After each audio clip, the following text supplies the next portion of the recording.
बिस्मिल्लाहिर्रहमानिर्रहीम अस्सलाम वालेकुम फ्रेंड्स, कैसे हैं आप सब लोग। उम्मीद है सब खैरियत से होंगे। फ्रेंड्स, मैं हूं आपका दोस्त जाबिर अफसर। आप देख रहे हैं मेरा चैनल जैब फॉर यू।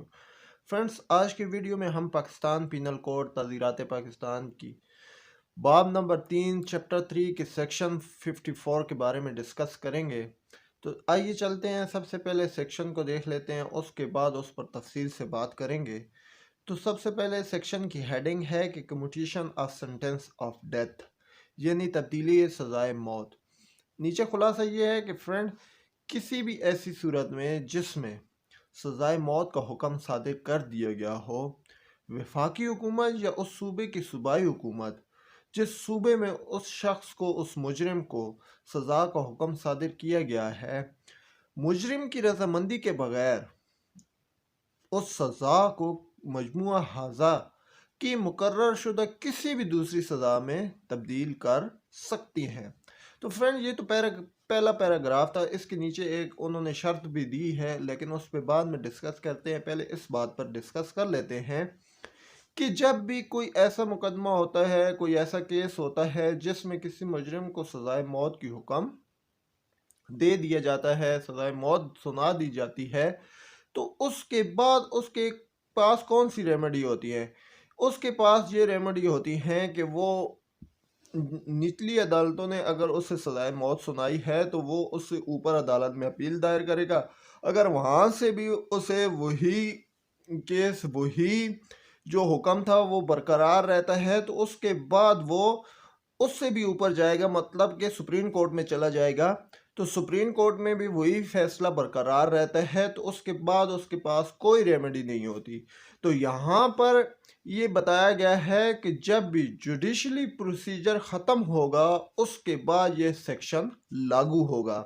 वफाकी हुकूमत और उस सूबे की हुकूमत जिस सूबे में उस अदालत ने, वो अदालत थी जिसने इसे सज़ा सुनाई थी, उस सूबाई हुकूमत के पास ये इख्तियार हासिल है कि वो सज़ा को, जो पाकिस्तान पीनल कोड में मुकर्रर शुदा दूसरी सज़ाएँ हैं, उनमें से किसी में भी तब्दील कर सकती है।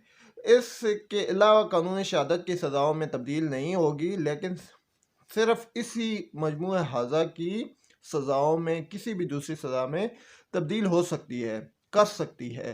तो फ्रेंड्स, यहाँ पर मैं आपको बताता चलूँ कि ज़्यादातर जो फांसी की सज़ा होती है, इसे सज़ाए उम्र कैद में तब्दील किया जाता है। तो फ्रेंड, यहाँ पर कुछ बातें जो मैं आपको बताना चाहता हूँ कि ये वफाकी हुकूमत या सूबाई हुकूमत के पास इख्तियार तो हासिल है, लेकिन वो आंखें बंद करके फैसला नहीं करेगी, बल्कि वो हालात को देखेगी, केस की नोयत को देखेगी, तमाम तर वाक़यात को देख कर उसके बाद ये फैसला करेगी। ये नहीं कि वो आंखें बंद करके ही उस ये फांसी की सज़ा को उम्र कैद में तब्दील कर दे।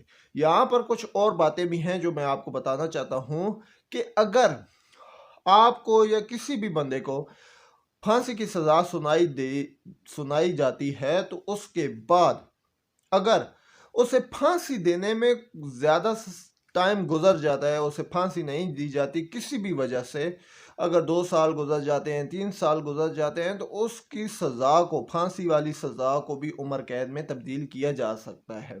क्योंकि उस मुजरिम को ये रोज़ एक नया दिन देखना पड़ता है और मुश्किल सा, कि उसे रोज़ वो मरता है कि कब मुझे फांसी होगी, कब मुझे फांसी पे लटकाया जाएगा। तो वो रोज़ बरोज़ मरता रहता है। तो इस वजह से जब भी, जितना भी उसे डिले होगा, वो उसके लिए फ़ायदा होता है कि उसकी फांसी की सज़ा को उम्र कैद में तब्दील कर दिया जाता है। लेकिन यहाँ भी एक मसला है कि ये तो चलो नॉर्मल केस में ये होता है कि जब भी फांसी की सज़ा डिले होती है तो उसे उम्र कैद में तब्दील कर दिया जाता है।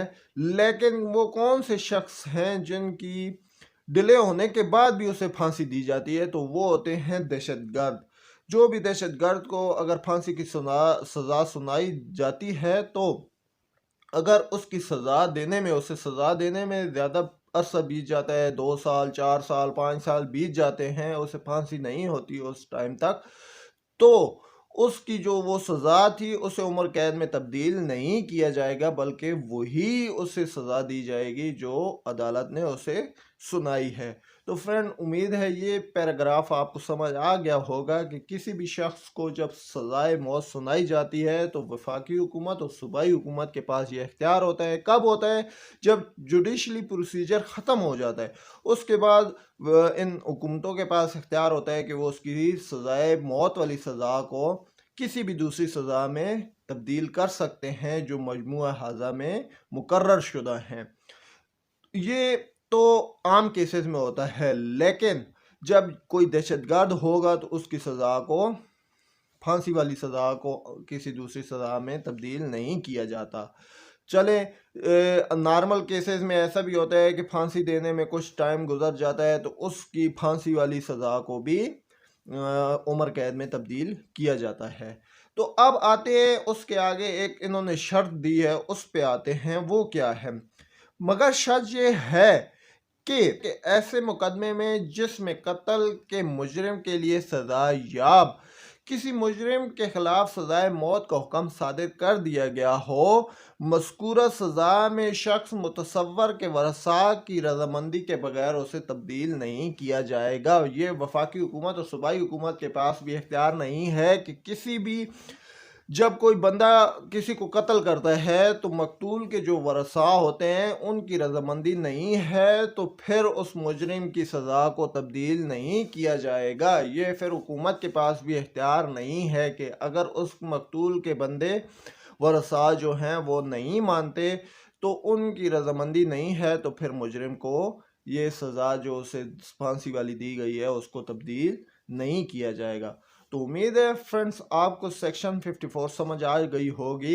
ये इसमें सिर्फ दो ही बातें हैं कि जब भी किसी शख्स को सज़ाए मौत का हुक्म सुनाया जाता है, जब उसका जुडिशली प्रोसीजर ख़त्म हो जाता है, वो अपीलें भी करता है, वहाँ से भी उसे कुछ नहीं मिलता, तो उसके बाद वफाकी हुकूमत और सूबाई हुकूमत के पास इख्तियार है कि वो उसकी सज़ा को किसी भी दूसरी सज़ा में तब्दील कर सकते हैं। लेकिन ये कोई अगर दहशतगर्द है तो उसकी सज़ा को तब्दील नहीं किया जाएगा। और कोई ऐसा मुजरिम है जिसकी फांसी की सज़ा सुनाई गई है लेकिन उसे फांसी देने में बहुत ज़्यादा अरसा गुजर गया है तो उसकी सज़ा को भी किसी दूसरी सज़ा में तब्दील किया जा सकता है। फिर नीचे इन्होंने एक शर्त दी है कि अगर किसी मुकदमे में किसी मकतूल के वरसान जो हैं वो रज़ामंद हैं तो फिर तो उसकी सज़ा को किसी दूसरी सज़ा में तब्दील किया जा सकता है। लेकिन अगर वो रज़ामंद नहीं है, जो शख्स मारा गया है उसके वरसान जो हैं, उसका बहन भाई वालिद वगैरह कोई भी है, वो रज़ामंद नहीं है तो उस मुजरिम की सज़ा को किसी दूसरी सज़ा में तब्दील नहीं किया जाएगा। तो फ्रेंड उम्मीद है ये सेक्शन आपको समझ आ गई होगी। अगली सेक्शन के लिए अगली वीडियो ज़रूर देखिएगा। अपना ख्याल रखिएगा। अल्लाह हाफ़िज़।